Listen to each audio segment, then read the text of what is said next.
recibir su salario, sí, pero también puede demandar, también. O sea, ¿por qué? Porque también ejerce lo que son sus derechos y obligaciones. Acá nos hace referencia al artículo, por ejemplo, 32 del Código de Trabajo, que son los contratos relativos al trabajo de los jóvenes que tengan menos de 14 años. Aquí nos hace una referencia a personas menores de 14 años que deben celebrarse con los representantes legales de estos y en su defecto pues se necesita la autorización de la Inspección General de Trabajo. En este caso hay un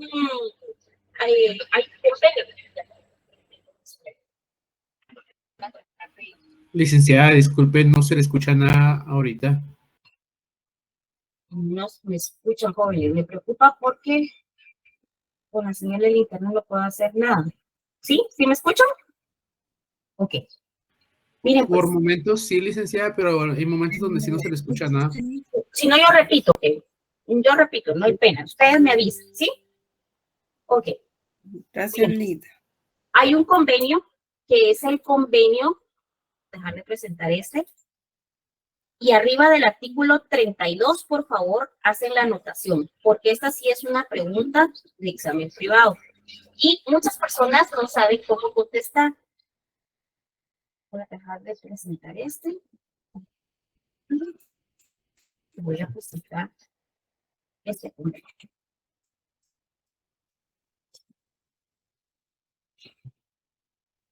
Ustedes me dicen si lo miran.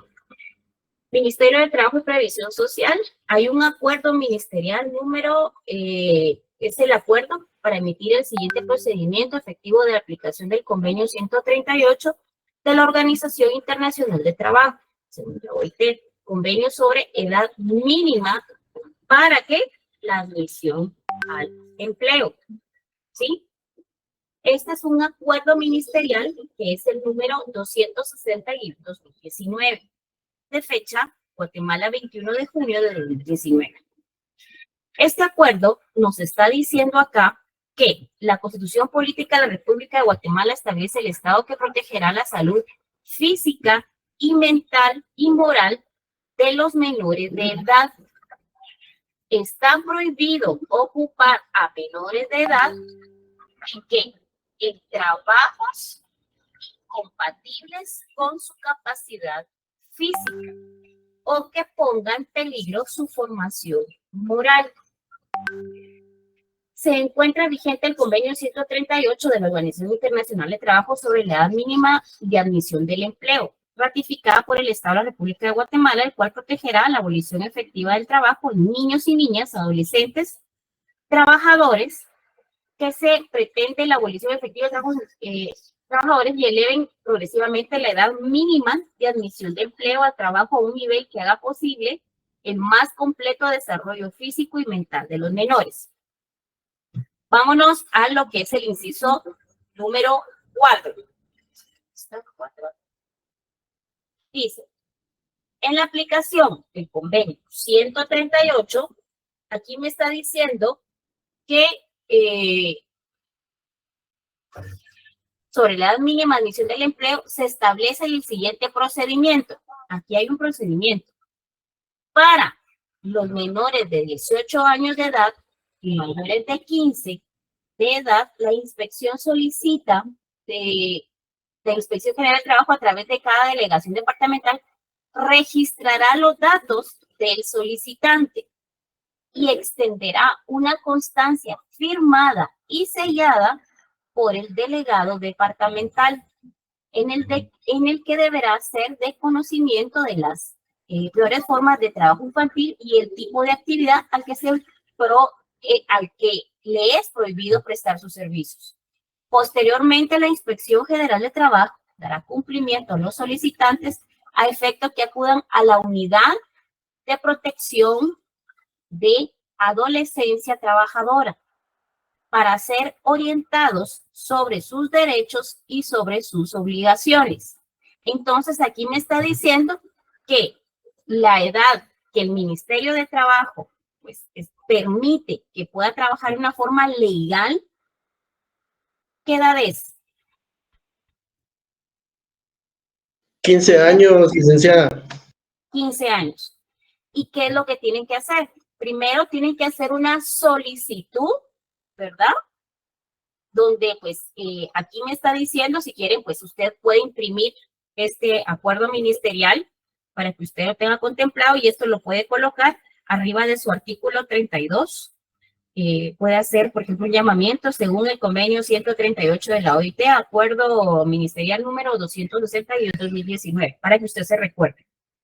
Bueno, aquí me está diciendo que registrará los datos del solicitante y estará una constancia firmada y sellada por el delegado departamental, el que deberá hacer de conocimiento de las peores formas de trabajo infantil y el tipo de actividad a la que le es prohibido prestar los servicios. Después de haber hecho eso, la Inspección General de Trabajo dará acompañamiento a los solicitantes a efecto que acudan a la unidad de protección. Es UPAT, esa es la sigla de esta unidad. Unidad de Protección a la Adolescencia Trabajadora, UPAT, para ser orientada sobre cuáles son sus derechos y cuáles son sus obligaciones laborales a nivel general. La Unidad de Protección de Adolescencia Trabajadora, al recibir al adolescente, procederá uno. Solicitación, le va a solicitar su certificado de nacimiento y copia y hoja de la constancia que le entregó y se le entrega a la Inspección General de Trabajo. Se verifican los datos de ambos documentos. Se brindará la orientación sobre los derechos laborales como adolescentes trabajadores y se le entregará información sobre el tema. Registrará los datos del adolescente, esta base de datos de la unidad,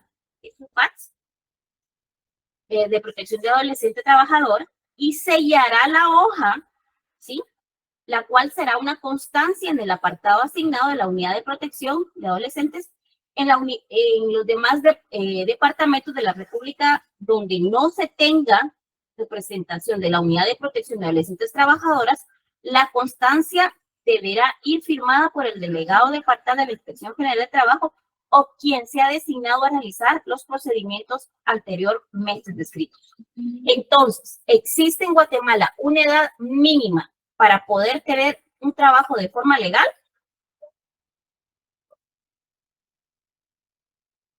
Sí existe. Sí existe, ¿verdad? Sí, lista. Entonces, la respuesta es según el acuerdo ministerial. ¿Qué acuerdo? 260-2019. 260-2019. Entonces, a través de ese acuerdo, la edad mínima son 15 años para que una persona pueda tener un trabajo de una forma legal. Leamos también el 150 del Código de Trabajo. ¿Qué dice el 150? Ian.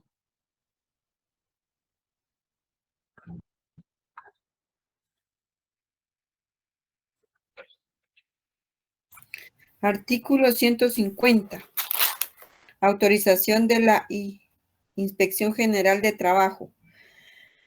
La Inspección General de Trabajo puede extender, en casos de excepción calificada, autorizaciones escritas para permitir el trabajo ordinario diurno de los menores de 14 años o, en su caso, para reducir total o parcialmente las rebajas de la jornada ordinaria diurna que impone el artículo anterior. Okay, ahí con estamos. este objeto, los Ahí estamos. Entonces, aquí me está diciendo que la inspección de trabajo es el que me da ¿qué? Puede darle ¿qué? La autorización, ¿verdad? Entonces, por ejemplo, usted me podrá decir, pero mire, el Código de Trabajo en el artículo 32 me dice y no ha sido modificado. Entonces, vamos al artículo número 8 de la Ley del Organismo Judicial. ¿Qué dice el artículo 8?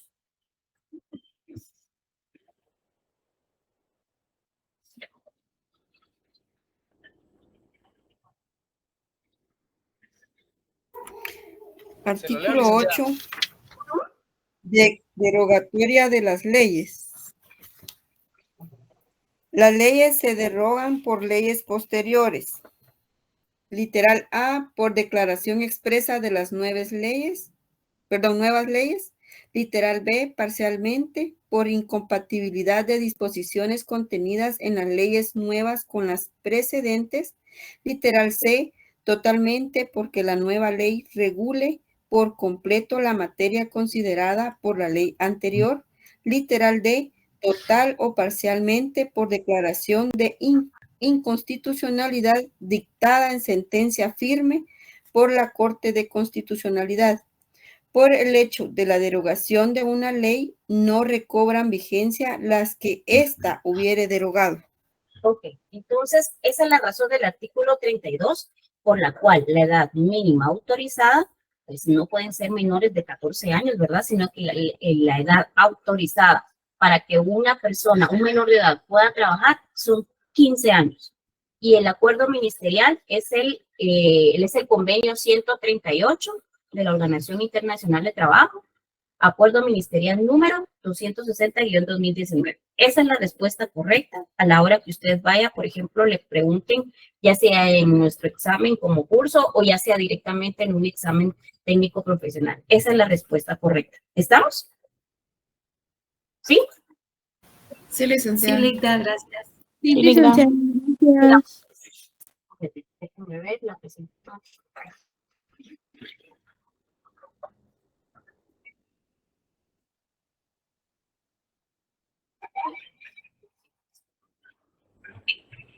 Se lo que la legitimación. Al que haya un demandante o un demandado jurídica en un proceso exista como tal, es necesaria todavía otra situación.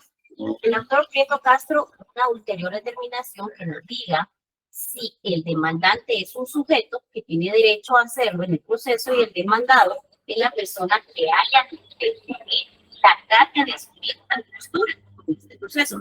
Lo mismo que en el ejército privado de los derechos es indispensable para que la relación jurídica pues surta efectos que el genuino titular se dirige contra el genuino obligado. Aquí les puse una serie de artículos, no sé si los buscaron, ¿sí? ¿No? Sí, licenciada. Ok. La pretensión. Toda persona natural con capacidad procesal puede elegir entre comparecer y estar en un juicio personalmente o por medio de su representante. La persona jurídica solamente puede hacerlo por medio de las personas individuales o autorizadas. Toda persona sin capacidad procesal solo puede ejercer sus derechos en un juicio por medio del representante que la ley dispone. A este fenómeno es de actuar de una persona en nombre de otra y se le llama representación. Existe una clasificación: representación voluntaria, convencional, representación necesaria, legal o judicial.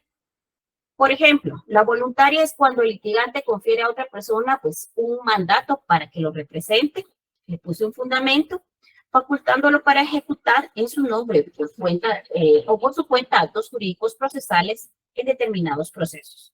La representación necesaria es la que ejerce en nombre de otra persona jurídica y la legal es la que ejerce en nombre de las personas procesales, en las personas procesalmente incapaces, los menores de edad o los declarados en estado de interdicción. Y la representación judicial es cuando el nombramiento de representante se debe a que el juez, por medio de resolución pertinente, según el artículo 48, 509, 415 del Código Procesal Civil y Mercantil, establece que cuando falta la persona a quien corresponda la representación, mientras no se haya reconocido a los herederos o en los casos de ausencia o muerte presunta. En relación a la demanda, ¿se recuerdan que yo les dije que habían dos formas de presentar lo que era la demanda?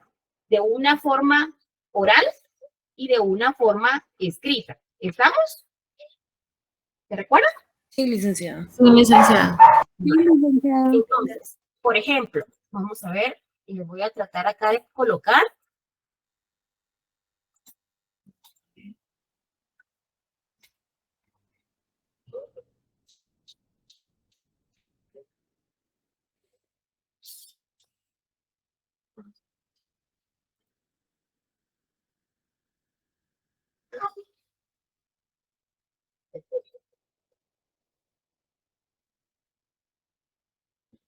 Por ejemplo, esta es una demanda, esta es una hoja, la cual entregan a las personas. Vamos a hacer un poquito más grande a ver si se logra ver. ¿Sí? Esta es la hoja real que se utiliza en el Centro de Justicia Laboral, ¿ok? Bueno, como pues para que usted pueda tener el conocimiento de ello, si es de forma escrita, ¿qué pasa? Tiene su abogado, lleva un memorial, lo presenta, lleva las copias de ley, se lo sellan y ya va pues la demanda dentro de un memorial.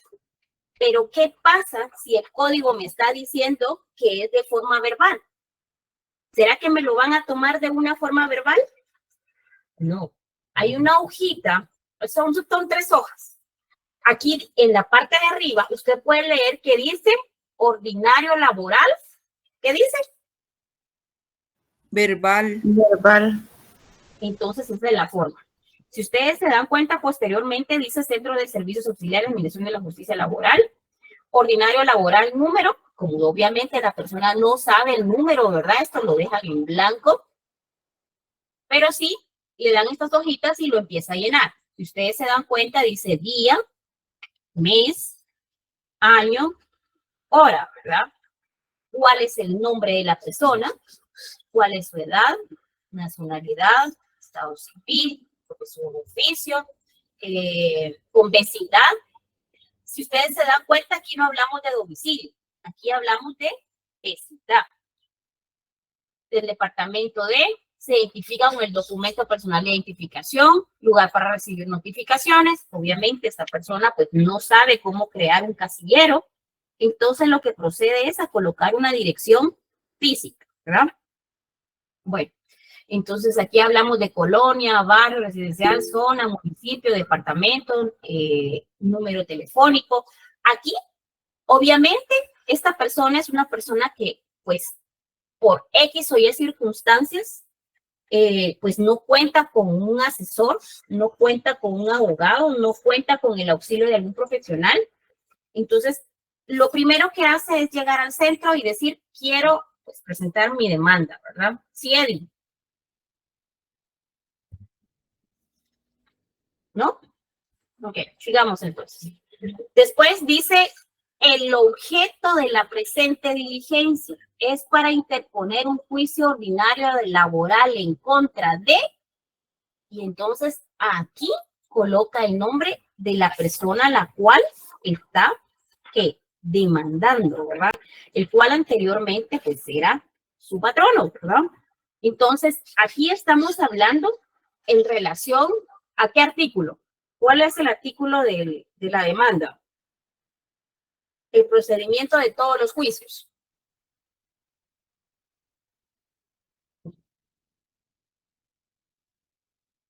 ¿Jóvenes? ¿Qué artículo es? Fundamento. El artículo 332 del Código de Trabajo. No, vámonos al 321. Entonces, si ustedes se dan cuenta en el 321, ¿nosotros qué hicimos? El procedimiento de todos los juicios de trabajo y previsión social son orales, pero también son escritos. Aquí me está diciendo que yo puedo iniciar mi demanda de una forma verbal, ¿va? Actuando e impulsando de oficio, ¿sí? Es indispensable la permanencia de juez en un tribunal para la práctica de todas las diligencias de los medios de prueba. Bueno, entonces esta persona está presentando primero su denuncia de forma verbal. Todavía no ha terminado de presentar. Vamos a ver. Te voy a seguir con la segunda parte.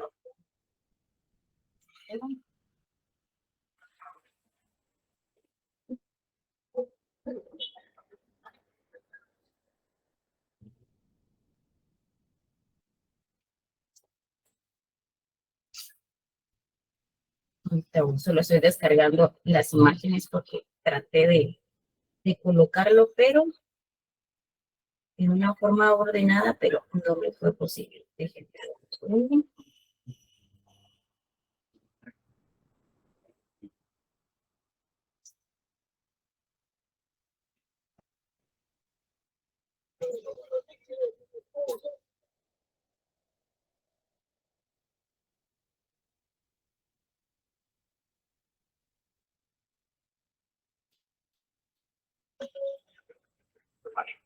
aquí me continúa diciendo esta misma hoja los hechos. Un poquito más. Dice, fecha de inicio de la relación laboral, fecha de finalización, forma de finalización, despido directo, pero si se dan cuenta, aquí solo tiene que marcarlo básicamente con, ¿qué? Poniéndole un chequecito o una crucita. No le da, si se dan cuenta, estas hojas le ayuda a la persona para que pues, pueda presentar su demanda, pero para que de la mano lo pueda llevar con los requisitos esenciales del 332. ¿Estamos? ¿Sí? Ok. Vemos la Sí. denuncia, salario devengado.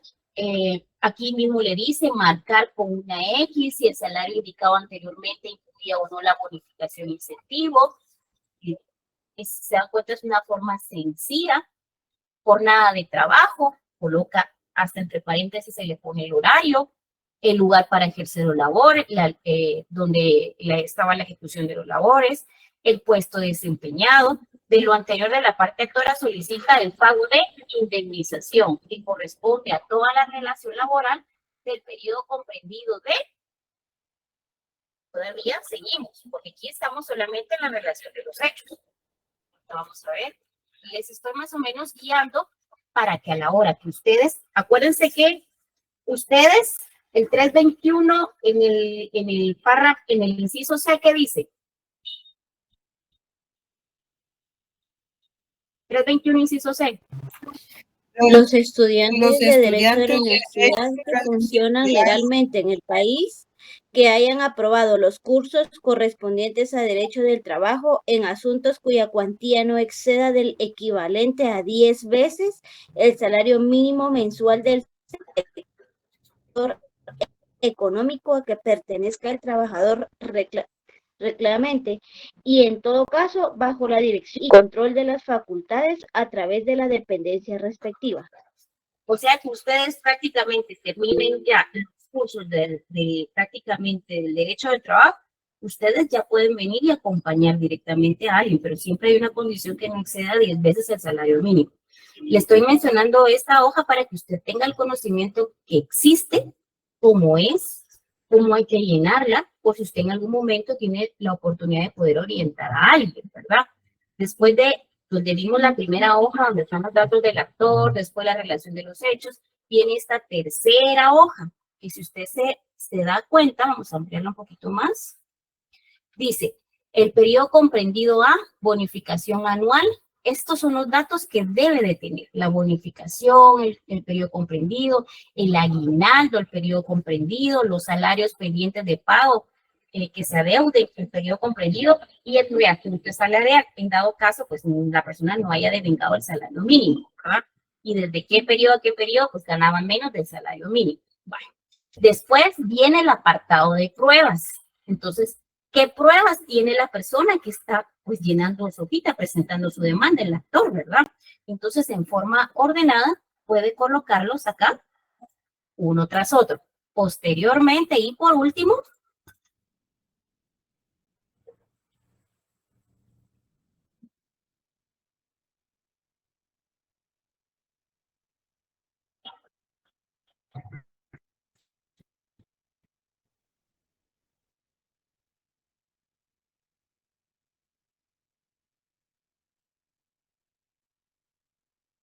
ok, estamos acá. Después de las pruebas, hay un apartado que se llama testigos, ¿sí?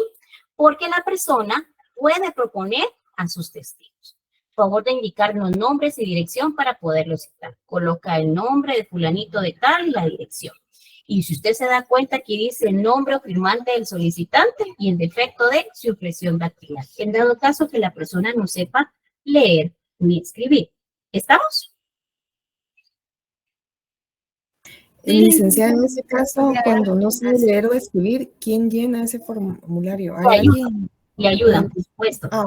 Pues él prácticamente va dictando todos los datos y hay alguien que le va anotando. Por supuesto, ustedes siempre cuando asesoren tiene que llevar los medios de prueba, ¿verdad? Los tiene que consignar ahí. Si tiene testigos, que lo pongan ahí, que lo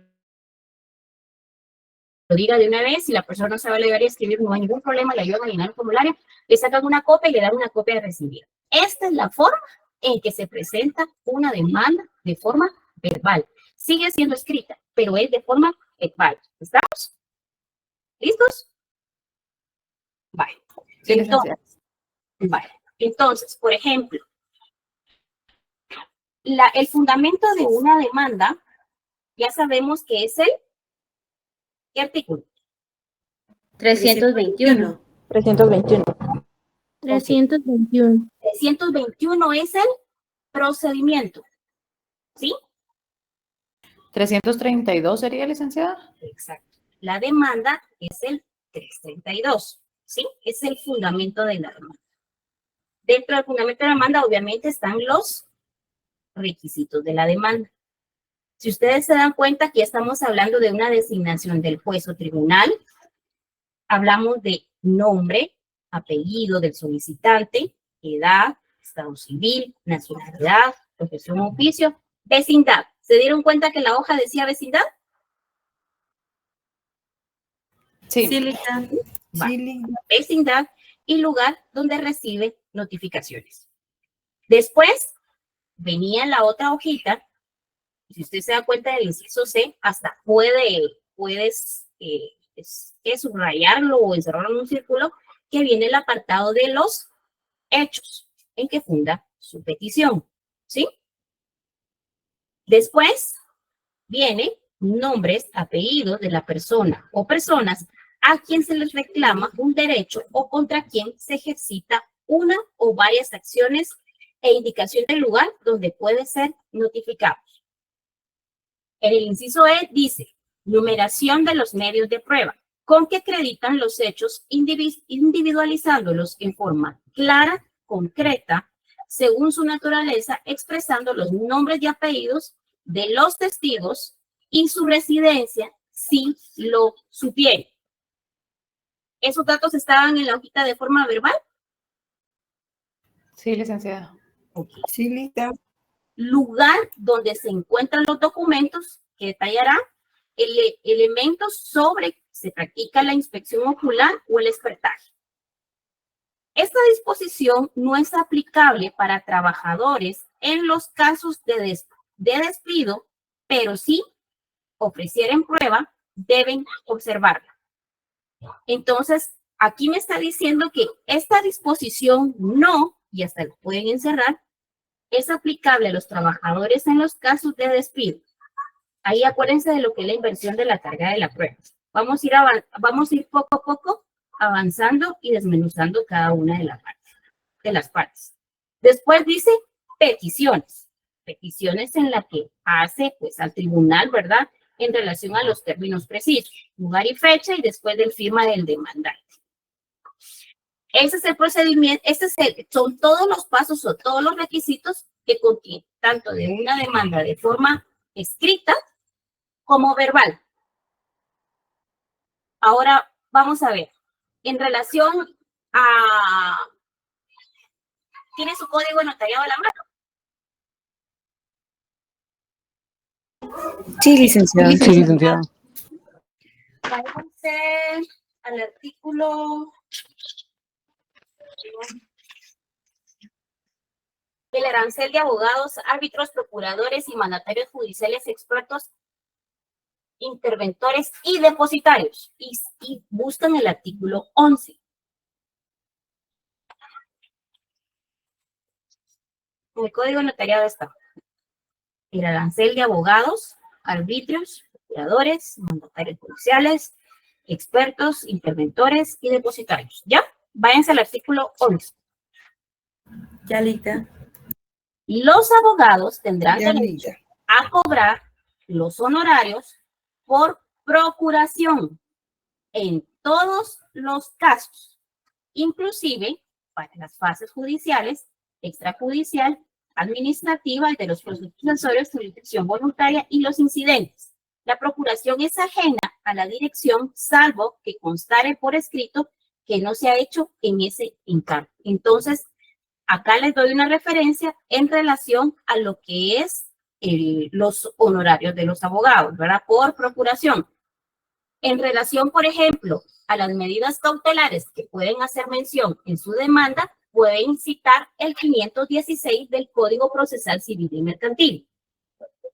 No sé si lo tienen a la mano. Sí, Lica. Sí, Linda.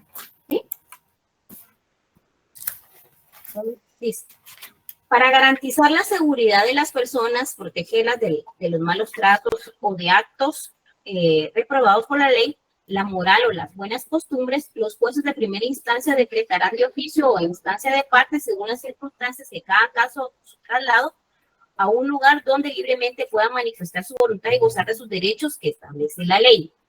Eso es en relación a lo que son las medidas cautelares. En relación a las copias que deben de acompañar una demanda, ya hablamos anteriormente que era el artículo 60 y ¿qué?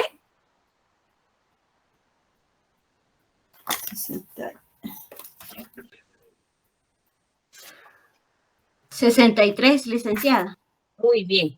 ¿Cuántas copias se deben acompañar?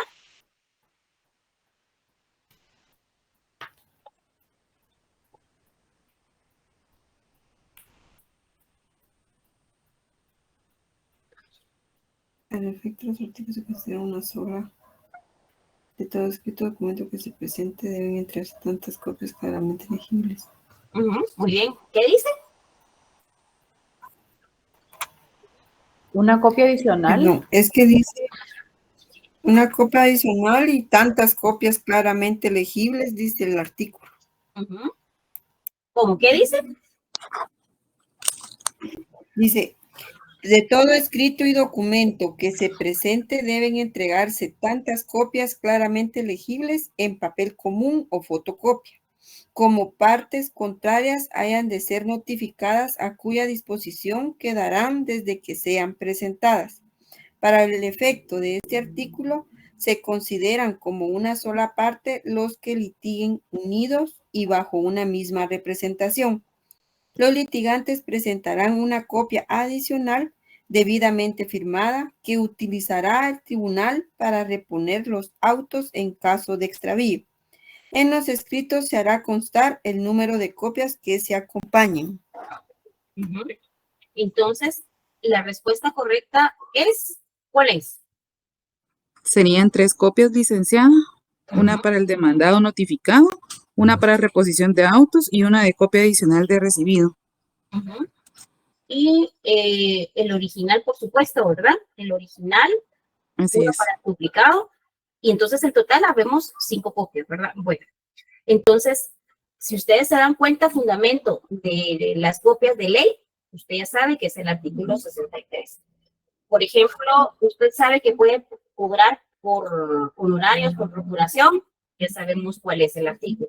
Si, por ejemplo, cuáles son el fundamento de los requisitos de la demanda, ¿cuál es? No se me van a confundir con ese artículo, ¿verdad? 332. 21. 332. 321. 321 es el procedimiento de ¿qué? Procedimiento para realizar la demanda, pero el 332 es para los requisitos de la demanda. Correcto, porque acuérdense que el procedimiento es oral, es impulso de oficio, es indispensable la permanencia del juez, el principio de sencillez, ¿verdad? En este caso, en el segundo párrafo del artículo 321. Entonces, aquí estamos hablando en relación al procedimiento, el 321. Ahora, el 332, estamos hablando en relación a los requisitos de la Demanda. Muy bien. Entonces, el 333 dice, si la demanda se interpone oralmente, el juez deberá levantar acta ajustándose a la exigencia del artículo anterior. ¿Será que la hoja que decía demanda verbal se ajustó a los requisitos del 332? Sí, licenciada. Ok, entonces, efectivamente, sí es, ¿verdad? A pesar de que no sea de viva voz, no quede grabado en un audio, no, sino que la hoja dice demanda verbal, entonces tiene que llevar los mismos requisitos. Ahora bien, el 334, El 334 es la calificación de la demanda, ¿sí? Si la demanda no contiene los requisitos enumerados en el 332, el juez de oficio deberá ordenar al actor que los subsane los defectos puntualizados en la forma conveniente. Muchos dirán, ay, pues el proceso laboral es más fácil, ¿verdad? Porque realmente, pues no es como el civil, que el civil media vez no llena los requisitos, se rechaza automáticamente. No, aquí hay previos y no es fácil porque tiene que subsanarlos y apegarlos al 332. De lo contrario, automáticamente, pues no va a poder, pues, proceder su demanda, ¿verdad? Y no va a poder dictarse la resolución de trámite y que le asignen un juzgado para que se lleve a cabo su primera audiencia. ¿Sí, Jamie? Buenas tardes, licenciada. Disculpe una pregunta. En este artículo 334, ¿habrá un plazo para subsanar? Sí se le da un plazo. Y vamos a ver resoluciones del juzgado de admisibilidad, donde hay resoluciones, porque si ustedes se dan cuenta, esta clase la estoy haciendo, no solamente son clases híbridas, sino que los documentos que nosotros utilizamos acá, por ejemplo, son físicas. O sea, les estoy dando documentos reales. Vamos a ver un despacho real, obviamente, de un expediente fenecido, un exhorto, una resolución de trámite para que ustedes puedan ubicarlos y en determinado momento que a usted le toque que ir a litigar algún caso, pues usted ya esté familiarizada. ¿Estamos? ¿Sí? Sí, Ok. Vale. Entonces, estamos hablando en relación a la primera resolución, a la de trámite. Déjenme ver si tengo aquí una resolución de trámite.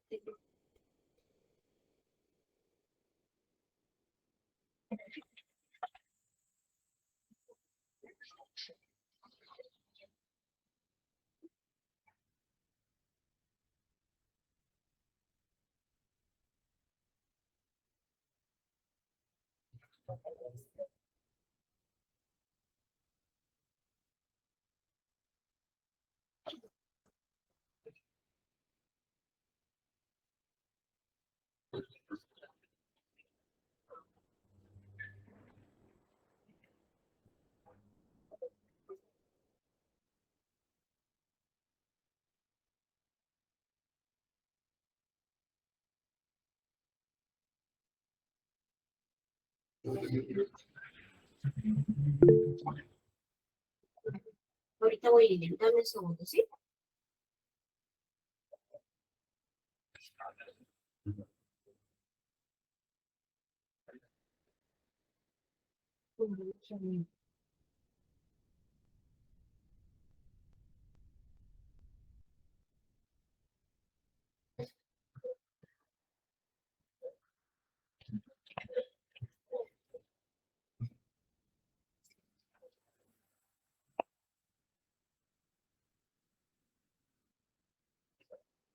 No me aparece una de trámite, se las quería compartir, pero si no, el próximo día de clase vamos a ver dónde el juzgado de admisibilidad se le está asignando a un proceso, por supuesto, fenecido, pues cómo es que le asigna un juzgado día y hora para que pueda conocer el proceso, ¿verdad?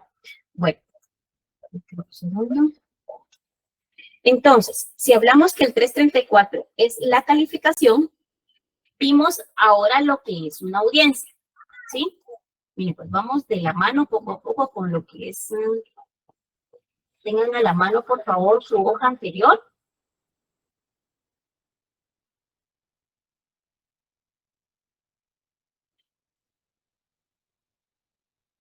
Vamos a dar inicio con la audiencia señalada para el día de hoy, la carpeta con identificación 1173-2017. Vamos a dar inicio con la audiencia. La hoja, existe un número de carpeta. ¿Aló? Aló, perdón. ¿Me escuchan? Sí, Licenciada. Existe un número de carpeta. Ahí, la hoja es una guía, la cual dice existe un número de carpeta. Ahí tiene que colocar, por favor, el número que la señora juez lo va a decir. Está señalada para el día de hoy la carpeta con mi identificación 1173-2017-1412.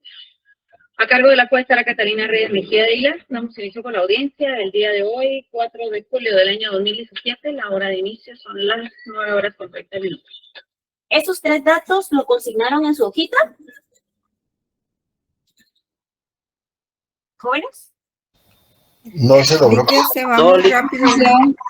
Ok, No, licenciada, una consulta. El número de carpeta es el número de expediente. exacto. Así es. Si estamos Ok. hablando de penal, es el número de causa. Si hablamos de trabajo, aquí lo van a conocer como el nombre de la carpeta judicial, ¿sí? Vale. Ella dice 01173, ¿sí? 01173 es el código, si quieren lo pueden poner, es lo primero, lo dice el número de expediente. Ese 01173 pertenece al área laboral, o sea, ese 01173 es el número con la cual identifica a los 15 juzgados, o sea, ¿sí? No sé si me pongan los 01173 en su hoja. Vale. Después menciona. Vamos a dar inicio con la audiencia señalada para el día de hoy, la carpeta con mi identificación 1173-2017. 2017. ¿Qué significa el 2017?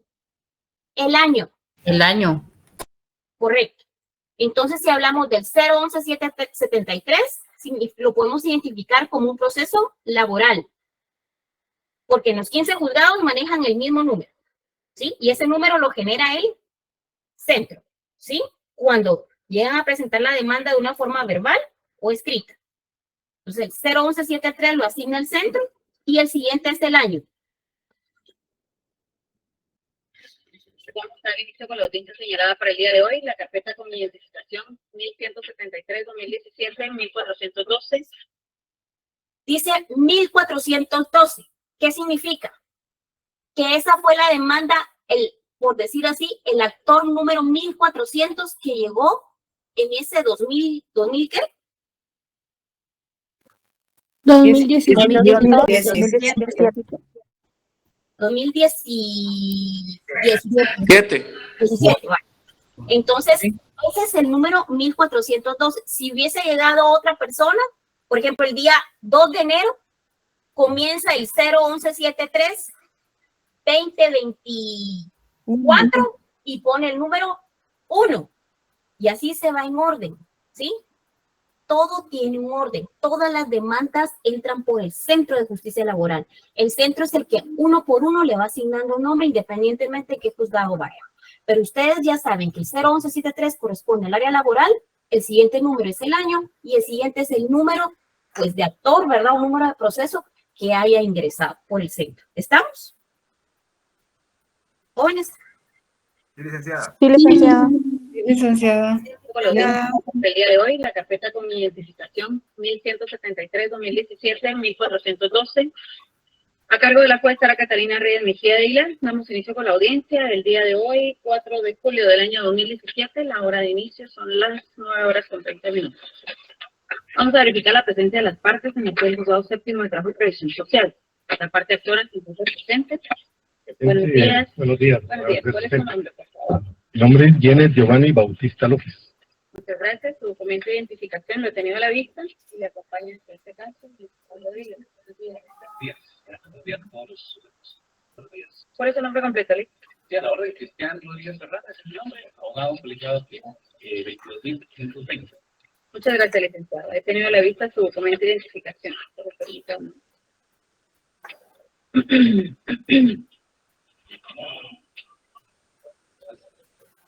De conformidad con lo establecido en el artículo 321 del Código de Trabajo, se toma nota del asesoramiento legal dentro de este caso. Ok, antes de eso, antes que lleguemos a esta parte, ya vimos entonces, el 332 son los requisitos de la demanda. El 334 es la calificación de la demanda. El 335 es si la demanda se ajusta a las prescripciones legales. ¿El juez qué tiene que hacer?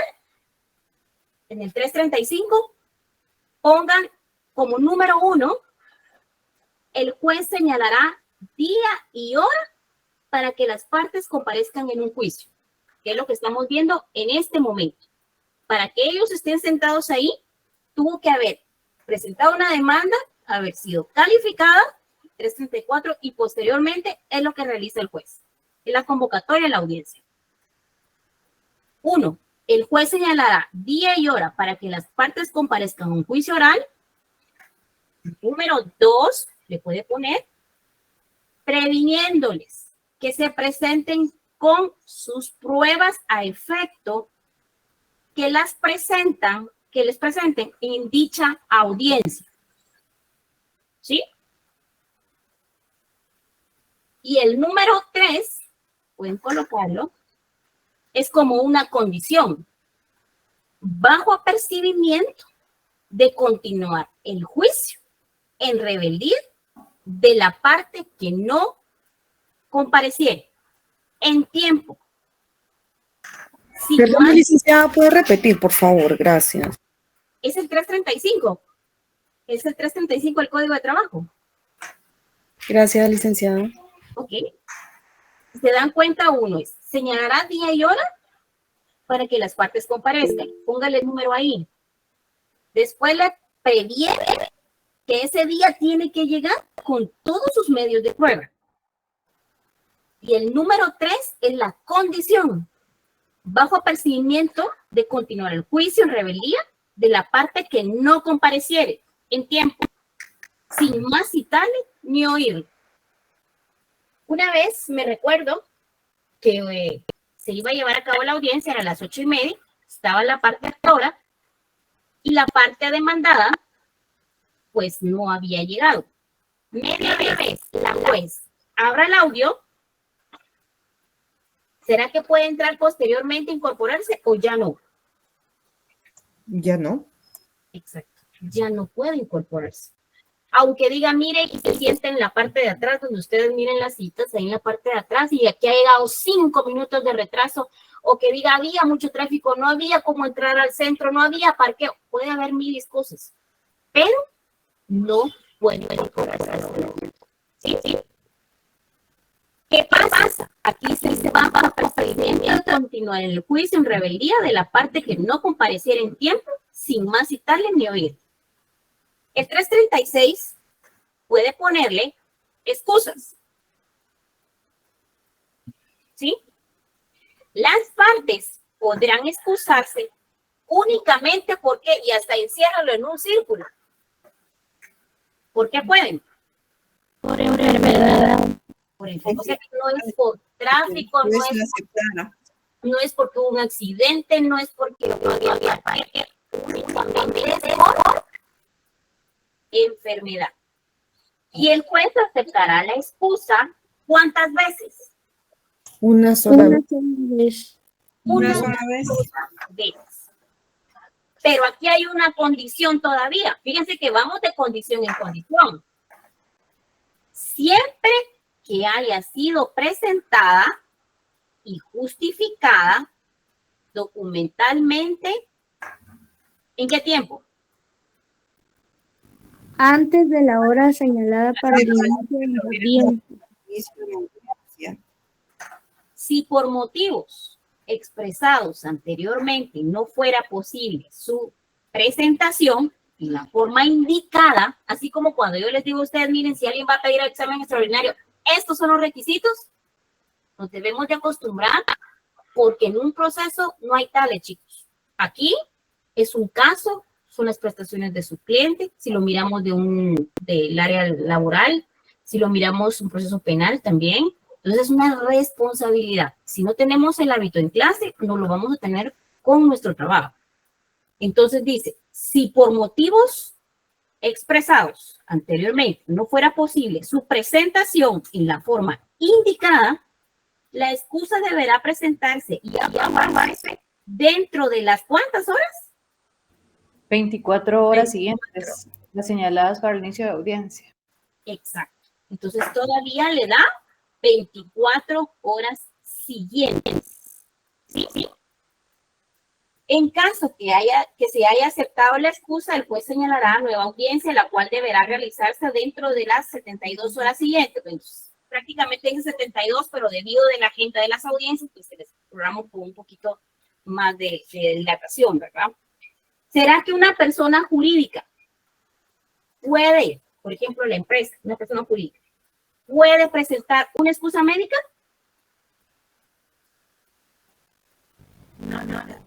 No, licenciada. ¿Por qué? Sí puede, porque igual puede caer en eso. ¿Será que una persona jurídica son susceptibles de enfermarse?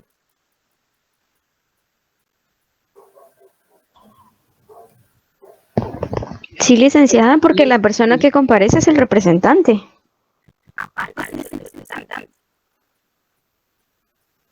Ok, ¿usted se refiere a la empresa? Así es correcto. Entonces, si se dan cuenta, las personas jurídicas no son susceptibles prácticamente de presentar excusas. El representante legal tampoco, porque normalmente las empresas tienen varios representantes legales, entonces puede ir cualquiera de los representantes. Entonces, prácticamente ahí estaríamos diciendo prácticamente que ellos se declararían confesos, ¿sí? ¿Y se declararía qué? Miremos el 358 del Código de Trabajo. ¿Qué dice el 358? Cuando el demandado no comparezca a la primera audiencia sin justificación y hubiera sido legalmente citado para prestar confesión judicial en la misma bajo procedimiento correspondiente, el juez dictará ¿qué? Sentencia dentro de 48 horas de celebrada la audiencia respectiva. Se fue confeso, ¿verdad? Entonces, no hay nada de decir, mire, es que fíjese que había tráfico, mire, es que no se puede, ¿verdad? Vamos a ver, también puede leer el artículo 354, que dice, cuando se ponga por el autor la prueba de confesión judicial, el juez la fijará para la primera, ¿qué? Audiencia. Y el absolvente será dado un procedimiento de ser declarado confeso en caso de rebeldía. Entonces, las excusas, pues solamente pueden ser presentadas por enfermedad una sola vez antes de la audiencia, un máximo de 48 horas. Chicos, yo creo que ya es hora, ¿verdad? Tienen un curso, ¿verdad? Si quieren, continuamos viendo el próximo día de clase. ¿Tienen alguna duda? No, Lisa, ya no tengo. Hola, miramos el siguiente día de clase. Sí, por favor.